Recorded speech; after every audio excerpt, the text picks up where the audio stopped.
Os chimpanzés são mamíferos da ordem dos primatas. Em pé, podem chegar a 1 metro de altura.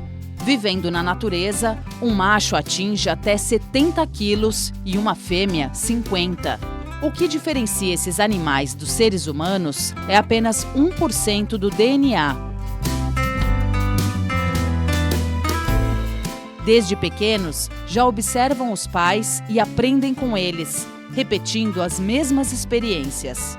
Um estudo recente revela que os chimpanzés e os bonobos, outra espécie de primata, podem ter uma memória de longo prazo. Chegam a se lembrar de rostos durante anos, o que as demais espécies não conseguem. Os pesquisadores descobriram que os macacos passam mais tempo olhando para o rosto dos animais com quem tiveram experiências positivas. No caso dos bonobos, geralmente a fêmea deixa o grupo da mãe para se juntar a outro grupo pelo resto da vida. Mas se os dois grupos se encontram anos depois, ela reconhece os antigos familiares e amigos.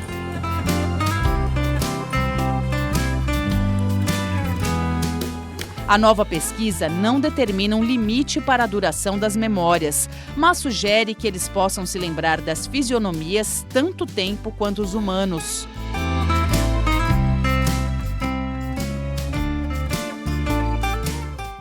Está no ar o Repórter Eco, que traz temas importantes: a sobrevivência de uma espécie ameaçada, o debate sobre racismo ambiental e a história da alimentação no Brasil.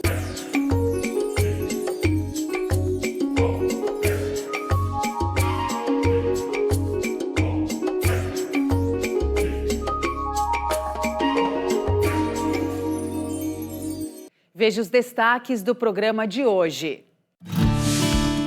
Pesquisadores do Rio Grande do Sul usam drones equipados com câmeras termais para mapear os cervos do Pantanal.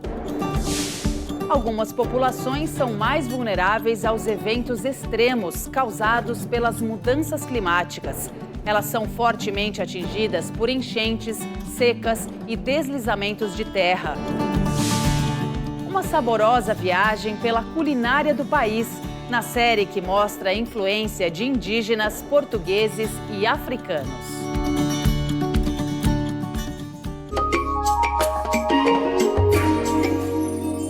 A tentativa de evitar a extinção de um dos animais mais belos do planeta. Cientistas trabalham para mapear as populações do cervo do Pantanal no Rio Grande do Sul. Eles eram encontrados desde a Amazônia até a Argentina, mas com a redução das áreas úmidas no Brasil, correm o risco de desaparecer em curto espaço de tempo.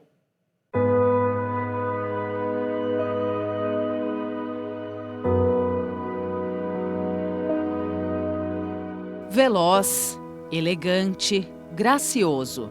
De pelagem avermelhada, chega a pesar 150 quilos e atingir 2 metros de altura.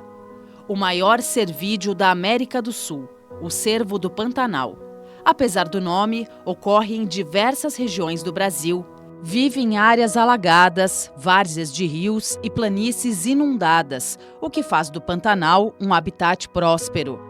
Fora dali, em estados como Rio Grande do Sul, onde é encontrado no Refúgio de Vida Silvestre Banhado dos Pachecos, dentro da área de proteção ambiental do Banhado Grande, está criticamente ameaçado de extinção.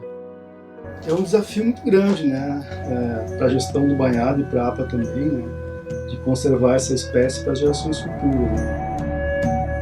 Para mapear e quantificar essa população, pesquisadores das Universidades Federais do Rio Grande do Sul e de Viçosa e técnicos da SEMA do Rio Grande do Sul e ICMBio realizaram 2 expedições a campo.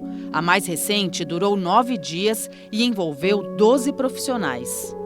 Essa vontade de entender, quantos cervos e onde eles estão aqui no Rio Grande do Sul é muito antiga, É um projeto que desde 2012, 2013, o gestor do Refúgio Banhados Pachecos tenta entender e com parceria com outras instituições, tipo o Instituto Curicaca, teve algumas armadilhas fotográficas colocadas para tentar ter alguns registros a mais, ver onde é que esses bichos estão andando nessa região. mas nunca foi conseguido um número, né, tentar entender a relação deles naquela área. Para encontrar os solitários e ágeis cervos, foram utilizados drones equipados com câmeras termais, que detectam os animais pela temperatura do corpo. E já tinha algumas, né, teorias, algumas ideias de que essa população aqui no Rio Grande do Sul ela é mais noturna do que as outras, né? E a gente viu uma relação que quanto maior a pressão humana ao entorno dessas populações, mais noturnos eles ficavam, né? E a gente viu que essa população aqui no Rio Grande do Sul, ela é 68% da atividade dela durante a noite. O fotógrafo Gustavo Fonseca acompanhou e documentou em imagens o trabalho dos pesquisadores. São animais que estão uma população super reduzida. É quase como encontrar uma agulha no palheiro, literalmente, né? Percebi a dificuldade que seria, né, instalar uma câmera e ter a sorte, né, de um animal passar, né, durante aqueles 3, 4 dias ali que eu tinha de noite, né, para registrar o animal. Então eu acabei passando essa ideia, né, de utilizar a câmera trap e focando mais em registrar a pesquisa em si. Quando as pesquisas começaram em 2016, 30 cervos eram estimados ali. Em 2022, no entanto, foram feitos 14 registros. Em 2023, apenas 8. É a última população conhecida de cervos do Pantanal do Rio Grande do Sul. A gente fica se perguntando se realmente tem tanto pouco bicho assim, para a gente conseguir só 8. Também queria um pouco de dúvida se eles podem estar em outro lugar, mas a gente acha um pouco difícil porque, né, a gente sabe das áreas núcleos desses animais, eles são muito vinculados a algumas áreas, porque o resto está muito pressionado. Originalmente, o cervo do Pantanal habitava desde o sul do rio Amazonas até o sul da Argentina, vivendo em grandes áreas no Brasil Central, no Peru, Bolívia e Paraguai. Mas a população da espécie diminuiu drasticamente. Hoje, a área total de sua ocorrência está reduzida a 10%.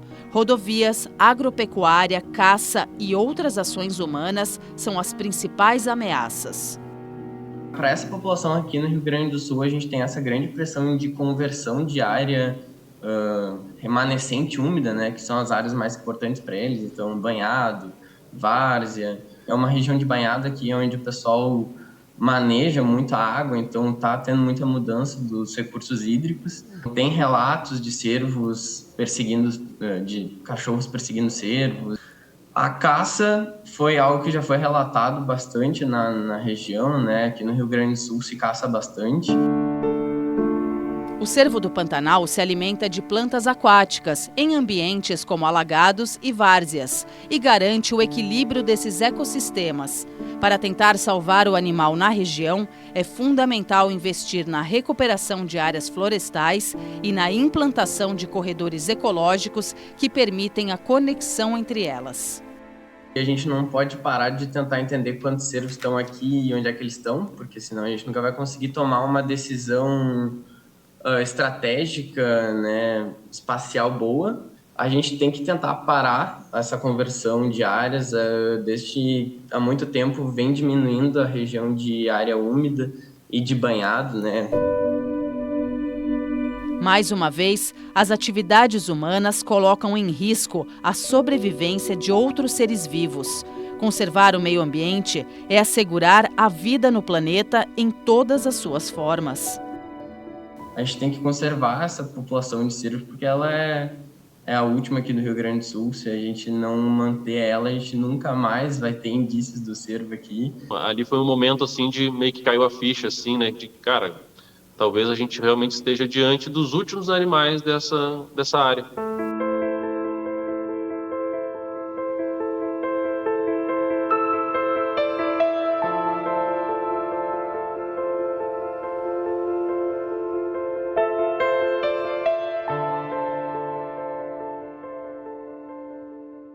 Agora, as notícias socioambientais do Brasil e do mundo em destaque. Um tipo mortal de vírus da gripe aviária foi encontrado pela primeira vez em Pinguim Gentoo, perto da Antártica. O Comitê Científico para a Pesquisa no Continente Gelado informou que o fato preocupa, porque o vírus pode se espalhar entre colônias de pinguins. As mudanças climáticas e o fenômeno El Niño causam um aumento nos casos de dengue na Europa, de acordo com a Organização Mundial da Saúde. O Brasil também passa por um surto da doença. Será o primeiro país do mundo a oferecer vacina contra a dengue no sistema público de saúde. A Justiça Federal de Roraima deu prazo de 30 dias para a União apresentar novo plano de ações contra o garimpo ilegal na terra indígena Yanomami.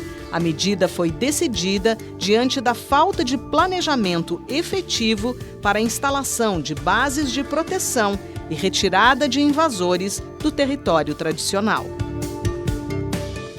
Logo mais, aqui no Repórter Eco, o debate sobre racismo ambiental.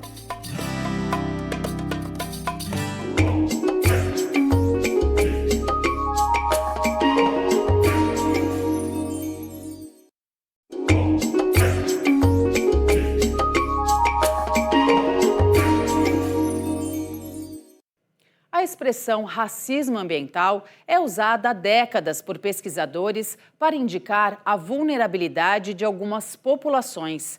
Pode ser causada por projetos de grande impacto ou por alterações climáticas. No mundo todo, negros e indígenas são os que mais sofrem. The more the emissions, the hotter it gets. I said the more the emissions, the hotter it gets. We talk about 1.5 and 2 degrees increasing temperature, but what do we mean? We mean the average heating of the entire globe. Even the places that are mostly covered up with snow. Now 1.5 doesn't seem a lot. Artista britânico de origem africana, Fenty Balagan é ativista ambiental. Aqui expressa a ansiedade climática que sente. Costuma dizer que o calor em Londres nos últimos verões alimentou dúvidas em relação ao futuro. No cinema e no teatro, ele destaca o tema racismo ambiental. Lembra que as mudanças climáticas atingem populações de forma desigual. Para alguns, o desafio é sobreviver. It feels like people of colour experience barriers towards the forefront of the climate movement. And it seems like the reasons lie behind our underlying principles of survival. O sociólogo Robert Bullard é pioneiro nos estudos sobre racismo ambiental nos Estados Unidos e fonte de inspiração para a pesquisadora Marina Marçal, advogada especialista em política climática, doutoranda em Sociologia e Direito pela Universidade Federal Fluminense. A gente vive num mundo capitalista que olha para as questões de desenvolvimento, mas que os efeitos danosos, o ônus desse desenvolvimento, a princípio, principalmente sobre as questões ambientais, como os efeitos da poluição do ar, os efeitos da qualidade da água, eles são desproporcionalmente compartilhados com determinadas populações, de acordo com raça, cor e etnia. Esse foi a forma que esses ativistas viram esse conceito, a partir de uma pesquisa, por exemplo, no Texas, nos Estados Unidos, em que foi identificado que lá apenas 15% da população era negra. Mas todos os lixões estavam exatamente onde estavam as populações negras. Isso foi nos anos 80? Foi aproximadamente nos anos 80. Ativistas negros, dos Estados Unidos, que eles passaram a entender que o movimento ambientalista ele começa ali com uma grande força mais internacional a partir dos anos 60, mas sem um olhar de proteger as pessoas que estavam no ecossistema. Começa um movimento de proteção de parques, de cercar parques, de proteger os animais da extinção, e esses estadunidenses negros começaram a questionar. Mas e a proteção das pessoas que vivem nesses ambientes? Hoje no Brasil, quais os exemplos que a gente pode dar e que populações são afetadas? As questões de onde estão os licenciamentos para atividades mais danosas, como as mineradoras, no caso de Minas Gerais, a grande parte delas que estão em risco de rompimento estão em torno das populações negras e com maior dificuldade de acesso a políticas públicas. Mesma coisa no Nordeste brasileiro, quando a gente está falando da extração do sal-gema, enfim, dentro da questão climática, as populações que têm sofrido com os impactos sociais e econômicos das energias renováveis, né, que deveria ser bom para o clima, mas também para as pessoas. Então, a experiência com energia eólica, com energia solar, tem impactado mais as populações negras no Nordeste brasileiro, por exemplo. Então, a gente tem, no contexto do Rio de Janeiro, né, as populações que estão nas favelas são as que mais sofrem com as enchentes, com as inundações, com os deslizamentos de terra. Quem sofre com as ondas de calor desproporcionalmente? As pessoas que não podem pagar por um ar-condicionado, que precisam estar no ônibus público para se locomover ao trabalho. Indígenas de diversas etnias também têm sido vítimas de racismo ambiental. Uma grande dificuldade que talvez a gente tenha, mas que esses autores que conceituaram a questão do racismo ambiental com certeza entendem os indígenas como vítima, mas é a produção de dados, né? Quais são as pessoas que produzem dados para identificar o racismo ambiental sofrido pelos indígenas ou pelos quilombolas? Somente nesse ano, né, de 2023, que a gente foi ter o resultado do primeiro censo quilombola. Então, obviamente, as populações indígenas, quilombolas e outras comunidades tradicionais sofrem com os efeitos das mudanças do clima e da desproporcionalidade das questões ambientais. Diante disso, todos nós, como sociedade, como podemos caminhar para combater o racismo ambiental? Cobrando dos nossos gestores públicos um olhar que seja equitativo, um olhar que reconheça os efeitos da colonização, da escravidão. A gente tem visto a mudança do clima ter grandes efeitos e impactos na saúde das pessoas. Então, quando a gente cobra dos nossos gestores públicos que criem políticas públicas que reconheçam quem são os vulneráveis do nosso país, a gente também está fazendo a nossa parte.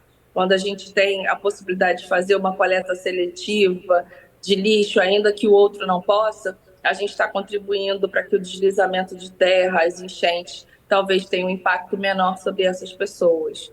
Quando a gente cobra, na hora de votar, que os nossos candidatos apresentem pautas para a questão ambiental e para a questão da mudança do clima, a gente também está fazendo a nossa parte. Eu acho que é assim, e debatendo o tema, que a gente pode lutar contra o racismo ambiental.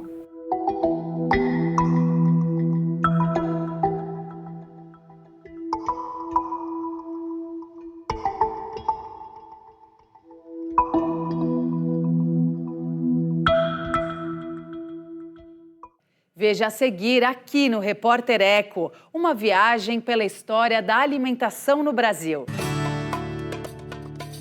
Série de TV mostra nossa riqueza cultural a partir das influências culinárias vindas de indígenas, portugueses e africanos.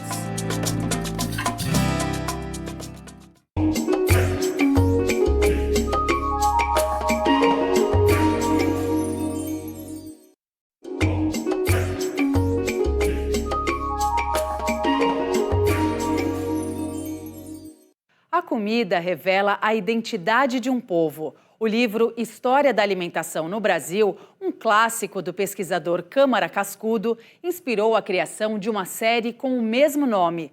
Ela traz curiosidades sobre as influências de indígenas, portugueses e africanos com ingredientes da nossa biodiversidade.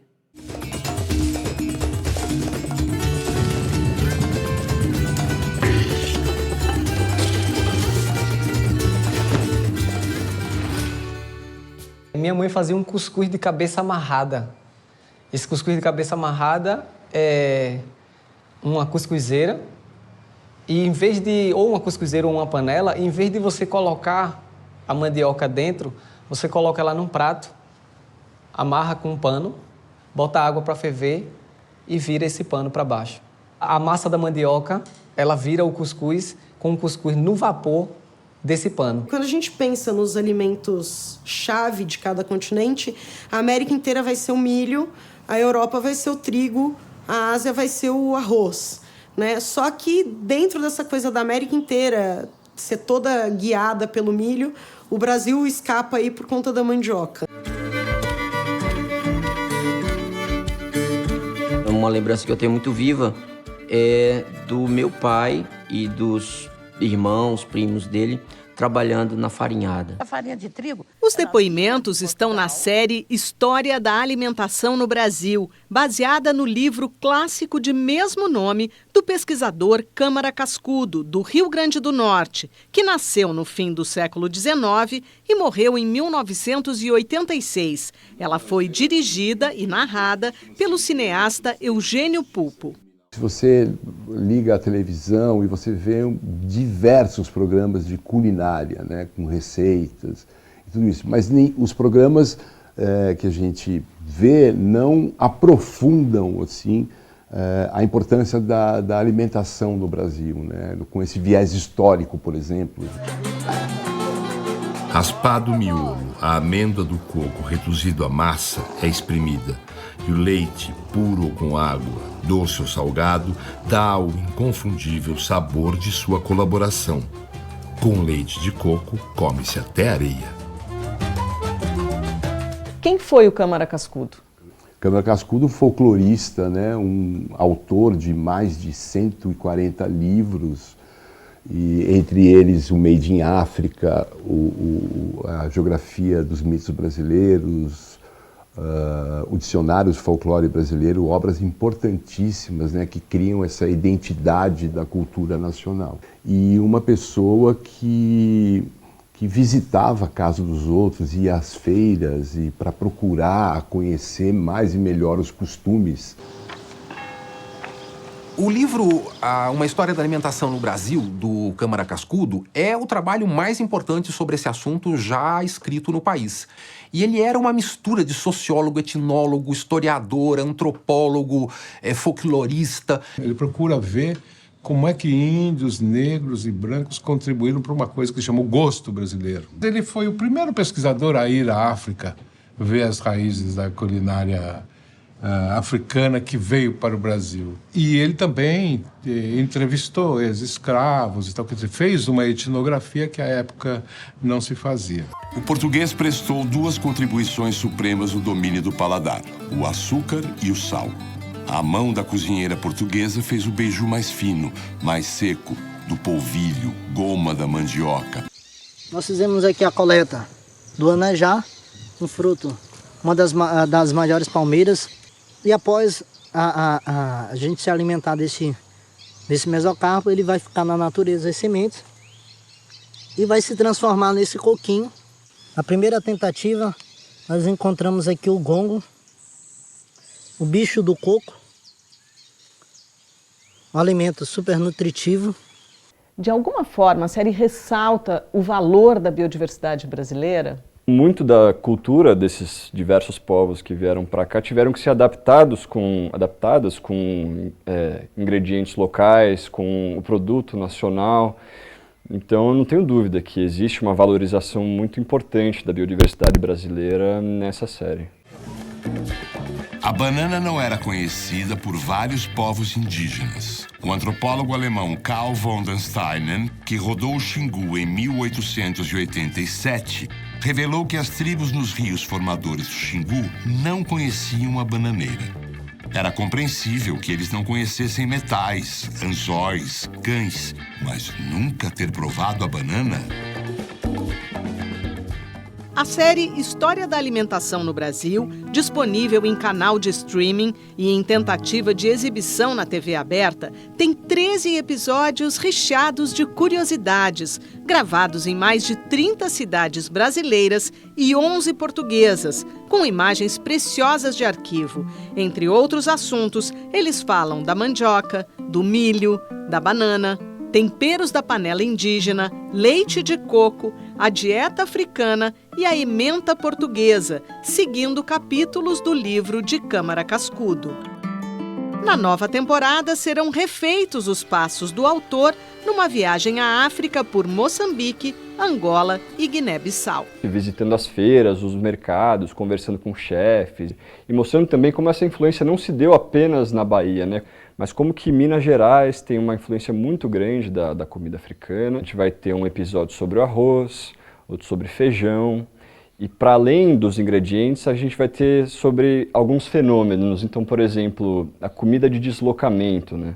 O que as pessoas comiam quando elas estavam em deslocamento, viajando ou trabalhando, quando elas estavam fora de casa. Por que você acha interessante que os brasileiros assistam a essa série? Falta um conhecimento mais amplo da história do Brasil, né? E eu acho que o Cascudo ele relaciona muito bem os hábitos alimentares com a nossa história, né?